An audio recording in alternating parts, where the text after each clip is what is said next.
UFC Paris is quite an interesting card because we've got two really big fights. We've got Marvin Vettori versus Robert Whittaker, and we've got Tai Tuivasa versus Cyril Gane. And they're pay-per-view level fights on the middle of a fight night. But I kind of feel like it'd be better if we took those two fights and put them on UFC 279, which is quite a lackluster card. What do you think, Matt? Do you think I'm being slightly too greedy there as a UFC fan that I want that to sort of move over to there? No, I actually agree with you 100% with that, because 279 just seems like it's just selling off Chimaev and Diaz. I know we've just added Tony Ferguson into the mix, but I think it could be really spiced up, and then fight night cards, put Bilal Muhammad on it, I mean, just get rid of him onto there, take him from 280, chuck him on a fight night Paris, will be great. But you know why they're doing it though, don't you, with Cyril Gane, so... Yeah, exactly, because that's the thing, Cyril Gane is, he is from Paris, so I get that, they want to make a big main event out of him.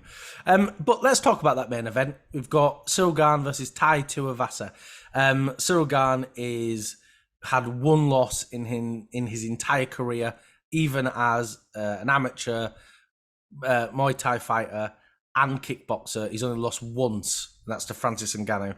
And that's where I think the problem lies for Tai Tuivasa fighting someone like Cyril Gane, who seems almost unbeatable, and he's such a high-level striker. I just don't see much of a path to victory for Tai. Do you think it's possible for Tai to get a win, Mark?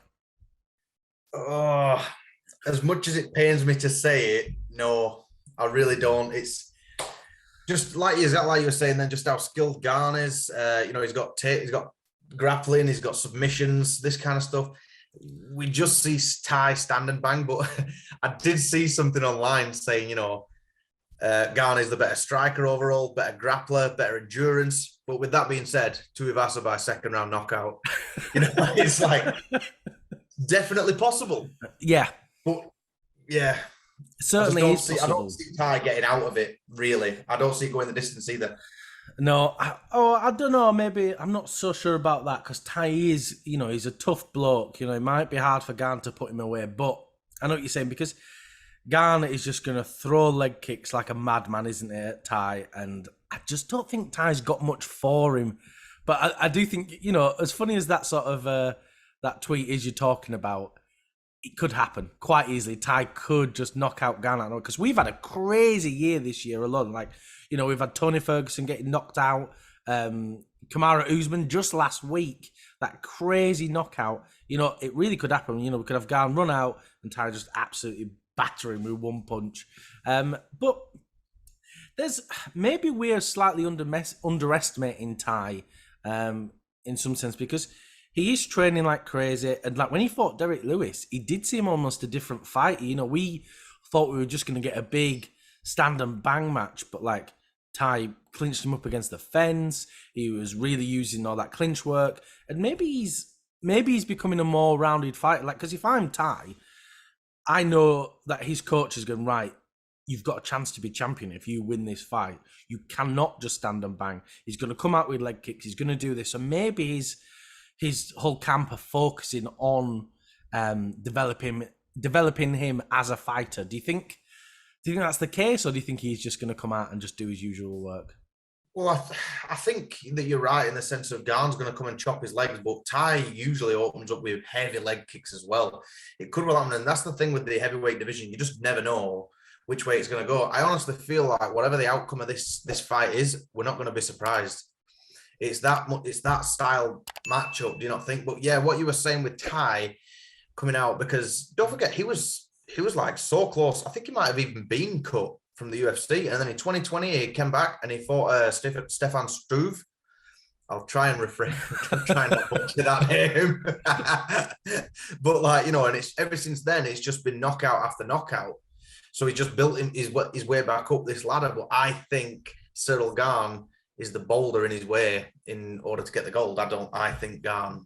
Yeah, I agree. I think so. Gane is he's on that path for another title shot, isn't he? So, but what is your official prediction for this fight, Mark? I'm going to say Cyril Gane by submission. I think he's going to take Tai down.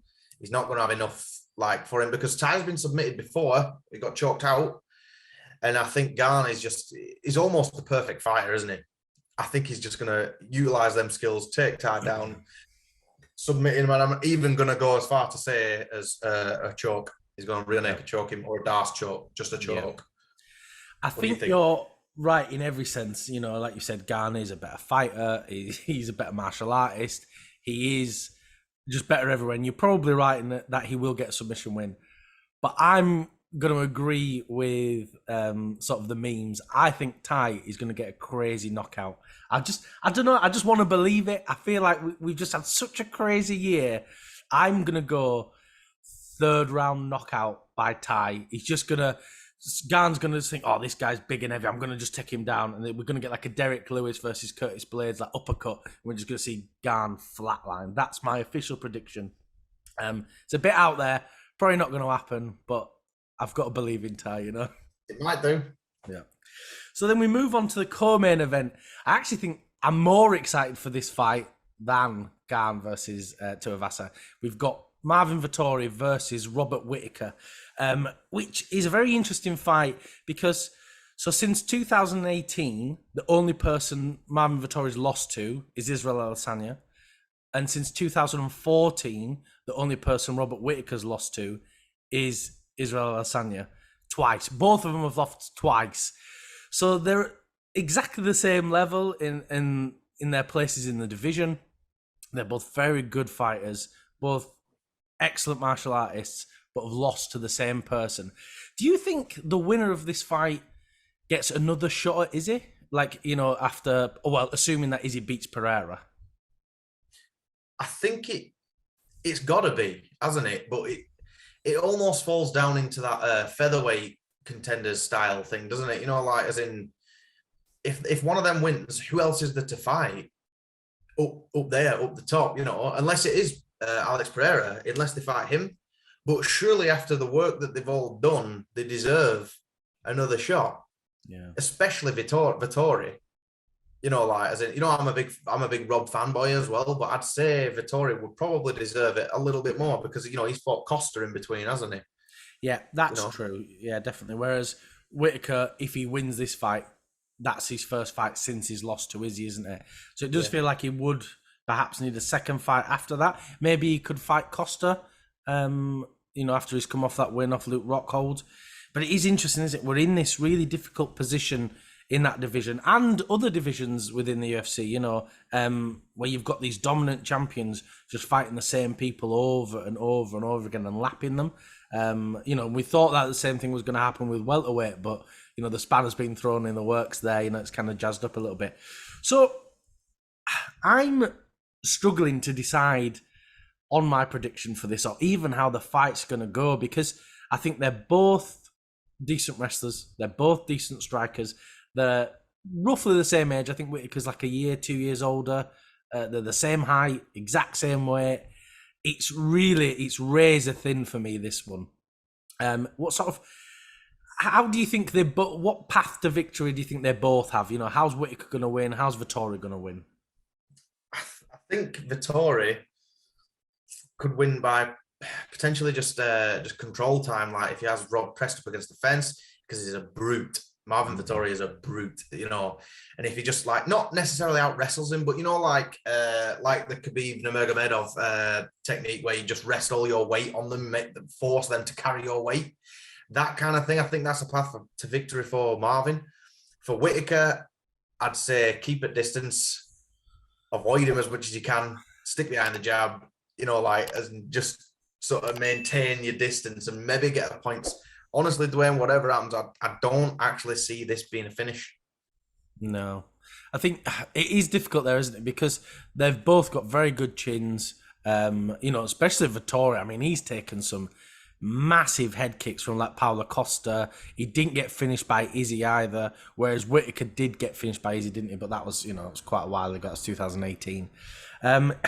It's such a difficult one. I think Whittaker could probably get this done. You know, I think there is a good chance for him if he can outstrike and outwork Vettori. But I think it's only a 3-round fight as well, isn't it? So that makes a finish even less likely. But we'll get to that in a minute. What's your official prediction for this fight, Mark? Well, thinking about it before we made this video, and as it does pain me to say it again, but I think Marvin can get a decision win. Maybe not unanimous. Maybe it'll just be razor thin, But I think whoever gets it, it is going to be a very close fight. I don't see this being one-sided whatsoever. Like you said, they're both elite level. They both got great chins. Like Whitaker, he's took some shots from Romero a few years back. And he's a monster, isn't he? But I would say Marvin Vettori by decision. I think he edges Whitaker. Well, Mark, I think all of Australia is very disappointed in your picks tonight. You've really let them down and betrayed them. I'm going back to live there as well. I'm sorry. You're not allowed now. You're not allowed in. They're going to tell you to leave. But I think you're probably right. But I'm going to go opposite again from you. I think Whitaker is a lot smarter than Vettori. I think he's going to push Vettori to be too aggressive, and he's going to come out swinging, because he's got a lot of anger issues, Vettori. I think he's going to come out proper blasting him, going as hard as he can. I think he's going to tire himself out, and he's going to miss a lot. I think Whitaker's going to pick him apart. He's going to keep his distance, use that range, and hide behind the jab for 3 rounds. I think that's what's going to happen, and I think he's going to get a decision win. So I do think that's all we've got time for. Thank you for watching. If you can like, comment, and subscribe, it really does help us out.